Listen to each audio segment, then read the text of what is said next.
ये है वर्ल्ड की सबसे बड़ी वेब सीरीज पूरे $1 बिलियन बजट के साथ। तो अमेजन प्राइम की मोस्ट अवेटेड या फिर कहें कि लॉर्ड ऑफ द रिंग्स के फैन के लिए जन्नत के रूप में the rings of power, Lord of the rings के प्रीक्वल, ये 2 एपिसोड लाइव हो चुके हैं अमेजन प्राइम पर 32 लैंग्वेजेस और 41 सबटाइटल के साथ। बॉस इसे कहते हैं वर्ल्ड वाइड रिलीज। एचडी वालों सिक्का कुछ इनसे, लेकिन जिनको कुछ भी नहीं पता कि मैं किस बारे में बात कर रहा हूँ, लॉर्ड ऑफ द रिंग्स क्या है, रिंग्स ऑफ पावर क्या है, लेकिन वे इस वेब सीरीज़ को देखना चाहते हैं, तो उनके लिए मैं एक बिल्कुल शॉर्ट में पूरी स्टोरी बताऊंगा जो आपको वेब सीरीज शुरू करने से पहले पता होनी चाहिए। अगर पता है तो नीचे टाइम स्टैम्प होगा, उसको स्किप कर लेना। तो बेसिकली ये जितनी भी स्टोरी है ये J.R.R. मोल्किन की बुक के ऊपर बेस है, यानी कि सारी फिक्शनल स्टोरी है। और इस वेब सीरीज में जो भी हमें स्टोरी देखने को मिलेगी वो लॉर्ड ऑफ द रिंग्स के हज़ारों साल पहले की स्टोरी है। तो शुरू करते हैं सबसे पहले बेसिक स्टोरी। और ये सारी स्टोरीज 3 एजेस में डिवाइडेड है, या कहे कि 3 युगों में डिवाइडेड है। तो स्टोरी शुरू होती है उस टाइम से जब सूरज भी नहीं था, और सूरज की जगह पर इसमें 2 पेड़ है जो कि पूरे वर्ल्ड को रोशनी देते हैं, वैलिनोर में, जहाँ पर गॉड की पहली संतान रहती है जिन्हें कहते हैं एल्व्स। बेसिकली इनकी पूरी प्रजाति का नाम है एल्व्स। जैसे हर स्टोरी का विलन होता है, इसका विलन है मोरगोथ, जो कि उन दोनों पेड्स को डिस्ट्रॉय कर देता है। फिर एल्व्स और मोरगोथ में हजारों सालों तक फाइट चलती है और लास्ट में वॉर ऑफ रेथ में एल्व्स जीत जाते हैं। एल्व्स वही होता है जिनके लंबे लंबे कान हैं और ये इमोर्टल होते हैं लगभग। फिर वे मोरगोथ को अर्थ से दूर द वॉइड में भेज देते हैं। वॉइड जिनको पता होगा बीच के स्पेस को कहते हैं, और वैसा ही कुछ है, यानी कि ये समझ लो कि उसको अंधेरे में भेज दिया। लेकिन उसके जाने से पहले उसका एक चेला था सोरोन, और उसके जाने के बाद वो अगला डार्क लॉर्ड बना। फिर उसने भी अपने एक बुराई वाले कर्म कांड शुरू कर दिए और आखिर में जाके उसने बनाई 19 रिंग्स, जिसके अराउंड ये सारी स्टोरी घूमने वाली है। इन 19 अंगूठियों में से उसने 3 दी एल्व्स को, 7 दी ड्रॉप्स को, बोने को, और 9 दी ह्यूमंस का, यानी कि आदमियों को। और इन रिंग्स का काम ये था कि जो भी इनको पहनता था सोरोन उसको कंट्रोल कर सकता था, जो भी सोरोन को करवाना होता था वो उनसे करवाता था। और हाँ, ये रिंग्स कुछ पावर भी देती थी और उसको करप्ट भी कर देती थी, तो नेगेटिव पॉजिटिव सब कुछ था। लेकिन ऐसा उसके प्लान के हिसाब से कुछ हुआ नहीं, क्योंकि ड्रॉप जो थे उनके ऊपर काला जादू काम नहीं करता था, और जो 7 रिंग थी वो उन पर ज़्यादा कुछ असर नहीं कर पाई, बल्कि वे थोड़े ज़्यादा लालची हो गए और इसी लालच को उन्होंने अपने साम्राज्य को बढ़ाने में यूज़ किया। फिर सोरोन ने सोचा कि ऐसा तो नहीं चलेगा, मुझे अपनी रिंग्स वापस लेनी है।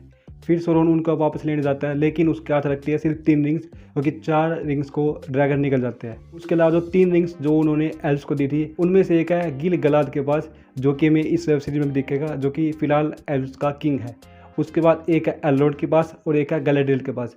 गैलेड्रियल जो कि इसमें एक मेन कैरेक्टर होने वाली है। लेकिन जैसे कि ये गॉड की पहली संतान है और ये इमोर्टल भी है और इनके पास काफ़ी ज़्यादा पावर पहले से ही, और इन्हें ऐसी अंगूठी की कोई ज़रूरत नहीं है, तो इनको ये सेफली हाइड कर देते हैं। फिर सोरोन के समझ में आता है कि जिस काम के लिए मैंने रिंग्स बनाई थी ये तो मेरे कुछ काम आनी रही, तो वो एक नई रिंग बनाता है 20th रिंग, जो कि इन सबसे पावरफुल थी और वो सबको कंट्रोल कर सकती थी।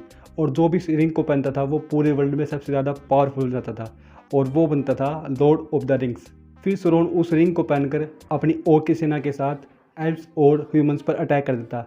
ओक्स बेसिकली वही है जो कि करप्ट होकर सोरोन की साइड आ जाते हैं। ये वॉर भी काफ़ी लंबी चलती है, लेकिन लास्ट में सोरोन जीतने वाला होता है कि तभी एक ह्यूमन किंग इसिल्डोर अपने डैड की तलवार से सोरोन का हाथ काट देता है, और वो जैसे ही रिंग उसके हाथ से अलग होती है वो भी डिस्ट्रॉय हो जाता है, और वो रिंग को इसिल्डोर अपने पास रख लेता है।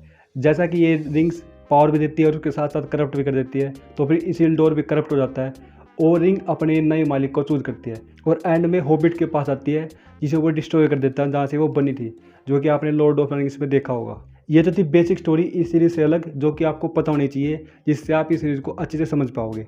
लेकिन इस सीरीज में हमें क्या देखने को मिलने वाला है, अब थोड़ा सा उसके बारे में बात करते हैं। तो जैसा मैंने बताया ये स्टोरी 3 एज में डिवाइडेड है, और ये जो स्टोरी है रिंग्स ऑफ पावर की, ये 2nd एज में टेक प्लेस करती है, जो कि 3641 साल की स्टोरी है। सबसे पहले तो सिर्फ 2 एपिसोड आई है टोटल 2 घंटे के, तो ज़्यादा स्टोरी भी रिवील नहीं हुई है। उसके अलावा ये बुक का प्योर और ब्यूटीफुल एडेप्टेशन है, एकदम ज़बरदस्त।